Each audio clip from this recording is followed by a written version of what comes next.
Radio FM का आमद हुआ है, वो जिस तरीके से लैंग्वेज पर एक्सपेरिमेंट करते हैं या प्रेजेंटेशन है उनका, इसके बारे में क्या? लैंग्वेज पर एक्सपेरिमेंट करते वो कहते हैं, ये टेक्नोलॉजी मुझे लगता है गलत है। वो एक्सपेरिमेंट नहीं करते हैं, वो भाषा का बलात्कार करते हैं, वो संस्कृति के साथ खिलवाड़ करते हैं। कुछ इस तरह का कहा जा सकता है। मैं ऐसा तो नहीं कहता कि ऐसा ही होता है, लेकिन कुछ इस तरह का कहा जा सकता है। एक सवाल आपसे पूछूंगा, क्या आपको लगता है कि इतिहास में कहीं अनारकली नाम का कोई कैरेक्टर रहा? ज़्यादातर लोगों को जो आज की पीढ़ी है वो यही कहेगी कि हाँ, कि ऐसा कुछ नहीं है। एक काल्पनिक कहानी मुगल आजम आई, उसमें अनारकली नाम का एक कैरेक्टर बनाया गया, दिखाया गया। तो आज की जनरेशन तो नहीं जानती। उसी तरह से ये जो भाषा के साथ प्रयोग जिनको आप कह रही हैं, ये प्रयोग नहीं है। अब जैसे हिंदी बरसों बरस सदियों से बोली जा रही है, समझी जा रही है, आज अचानक आपको ऐसा क्यों लगता है कि हिंदी कठिन भाषा हो गई? अरे हमारे ज़माने में, यानी बहुत पहले, अंग्रेज़ी नहीं समझ में आती थी, लेकिन हमने तो उसको कभी नकारा नहीं, उसके साथ कोई खिलवाड़ नहीं किया, उसको सीखा, उसको समझा, उसको सही बोलने की कोशिश की। तो ये क्यों नहीं कर सकते हैं ऐसा? अगर आपको हिंदी नहीं आती है, ये समझ में नहीं आती, तो उनको सीखिए, समझिए, और आप सीखेंगे तभी तो दूसरों को समझाएंगे। और आप रेडियो जैसे माध्यम से जुड़े हैं, आप उसमें काम करें। आपका तो ये नैतिक कर्तव्य बनता है कि आपके ज़रिए लोगों तक सही चीज़ है, क्योंकि रेडियो को लोग एक स्टैंडर्ड मानते हैं, एक मानक मानते हैं, उससे सीखते हैं। अगर विविध भारती की बात की जाए तो मैं विविध भारती का अनाउंसर हूँ। विविध भारती को लोग सुनते हैं, उससे सीखते हैं, उसको एक स्टैंडर्ड मान लेते हैं, कह देते हैं नहीं साहब ये तो लाइन ऐसी विविध भारती पे बोली गई है तो सही यही होगी। तो रेडियो पे जो बोला जाता है वो एक सच हो जाता है। जब आप ऐसे सशक्त माध्यम से जुड़े हैं तो यह आपकी नैतिक जिम्मेदारी बन जाती है कि आप जो बोलें वो सच हो, सही हो। तो मैं यही कहूँगा कि वो प्रयोग नहीं है, खिलवाड़। आपको लगता है कि आकाशवाणी को इस कंपटीशन में उतरने के लिए अपने कुछ तब्दीली करने की ज़रूरत है? कोई तब्दीली करने की ज़रूरत नहीं है।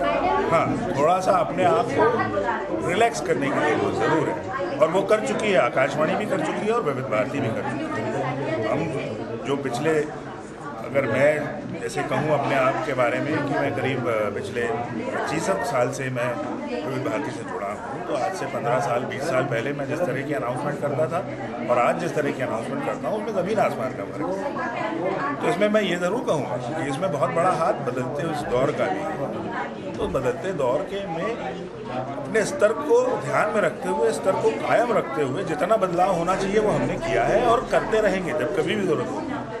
लेकिन स्तर को गिराना नहीं है, उसको ना हमने गिराया है और ना गिराएंगे। कंटेंट में आपको लगता है कि कुछ और चीज़ें जोड़नी चाहिए ताकि वो जो हमारी नई नस्ल है वो भी जुड़ सके?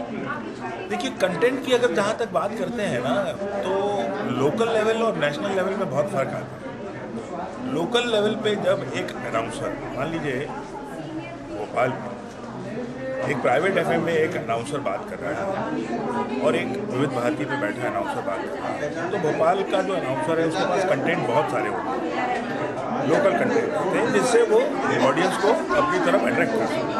जैसे कि इस समय आप जा रहे हैं हमीदिया चौक से, और हमीदिया चौक से आप जाएंगे तो आपको वहाँ पर बहुत ज़्यादा ट्रैफिक मिलेगा। तो मैं आपको सलाह देता हूँ कि हमीदिया चौक की तरफ ना जाकर आप वहाँ से दाहिने मुड़ जाएँ। दाहिने मुड़कर जब आप आगे से बाएँ जाएंगे तो वहाँ पर ट्रैफिक नहीं है। चलिए, जब तक कि आप इस मोड़ को काटते हैं मैं आपको ये कहा सुना।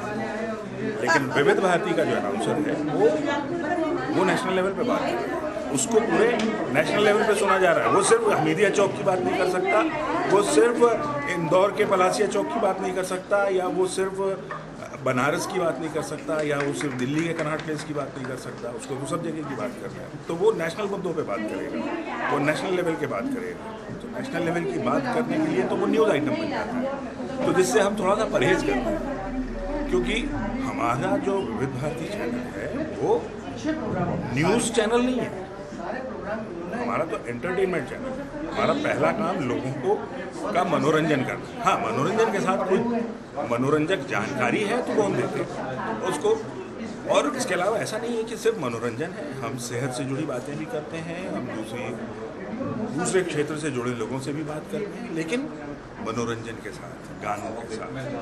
तो ये फ़र्क है लोकल लेवल पे और नेशनल लेवल पे जो रेडियो होता है उसका। अब इस माध्यम पर क्या आप फ्यूचर क्या देखते हैं? कंपटीशन है, एक और रेडियो FM है, आकाशवाणी है, क्या देखते हैं आगे, क्या नज़र आता है? आपको क्या लगता है कि विविध भारती की उम्र के सामने ये जो लोकल लेवल पे जो रेडियो पैदा हुए कितने दिन तक रह पाए?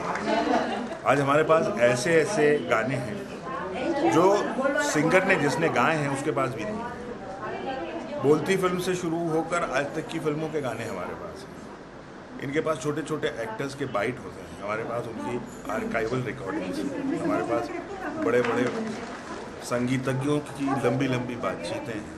हमारे पास ऐसा खजाना है जो बरसों बरस तक हम लुटाते रहे तो ख़त्म नहीं होगा। और लोगों को क्या चाहिए? लोगों आप एक अनाउंसर की ब्लाबला, क्या एक अनाउंसर की ब्लाबला सुनने के लिए आप सुबह रेडियो लगाते हैं? विविध भारती का अनाउंसर बहुत कम बोलता है, गाने और जो मनोरंजक सामग्री है वो ज़्यादा बताता है, लेकिन विविध भारती ज़्यादा सुना है। लोकल लेवल पर कई बार लोगों को ऐसा लगता है कि FM ज़्यादा सुना जाता है, लेकिन जब सर्वे और जब आंकड़ों की आप बात करेंगे तब आपको समझ में आएगा कि विविध भारती जो है वो आज कल भी नंबर 1 था, आज भी नंबर 1 है और कल भी नंबर 1 ही रहेगा।